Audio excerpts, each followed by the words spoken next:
Hi guys, just a couple of new techniques. You may or may not know them, I don't know if you do. One's called the hurricane, one's called the tornado. The tornado, we nicknamed that ourselves because it's kind of the antithesis of the hurricane, and I don't know if it's got another name. We didn't have a name for it. It might be out there somewhere called something else. I don't really care. We call it the tornado. We'll do the hurricane first. What I'm going to have is a handcuff, and I could have started on a 2-on-1. How did we get to 2-on-1? A dozen different ways. Okay, but what I'm going to do from here, instead of maybe leeching for the back and going for scissors takedown, I'm going to do a figure 4 on my own wrist. I'm going to push it into his gut. He'd want that anyway, because he'll want to protect his hand. He might even put a gable grip on or an S grip, and he'll pull it in to protect it. Well, that works for me. So what I'm going to do now is I'm going to go down on my right knee and disappear in front of him, and then pull him over into this position. What do I do at the end? I'm going to reef that arm off.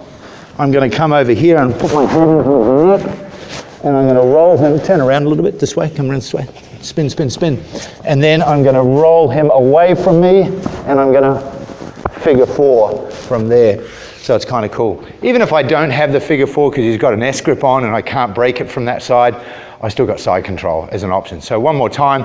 How did I get there? Boom, boom, boom. He goes to protect it, that's fine for me. I'd push it there anyway. There is a version where I just release, where I just take him over. It's pretty dangerous. I teach this one first. Get good at this one first and I'll show you the second version later. It goes into his gut, I disappear underneath him, I roll, I bench press him over me, then I reef that arm off as I roll onto him, and then I lower figure 4 from there. Okay, so that's called the hurricane.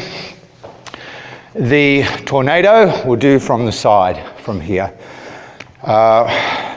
From here, I shoot in. Sometimes when going for a guy's back, he'll kind of start circling and I'll kind of be stuck on the side. That can work okay for you.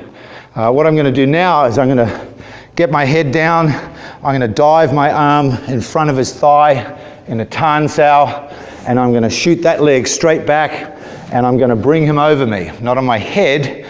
I've got to be out of the way, but I should be able to pass into side control from here. So I drive that back straight as I dive that under his leg, and I come out the back, around into a nice side control start.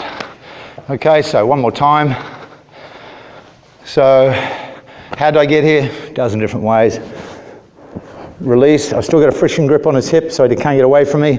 I dive that underneath into a tan sao in front of his left leg, and I turn myself into a cylinder and bring him over, come around, and I've got this set up for side control. Thanks, mate. So that's a hurricane going over and the tornado going back. Kind of cool ways to bring a guy down, and kind of interesting orientation skills. Hope you enjoy it. See you soon. Thanks, guys.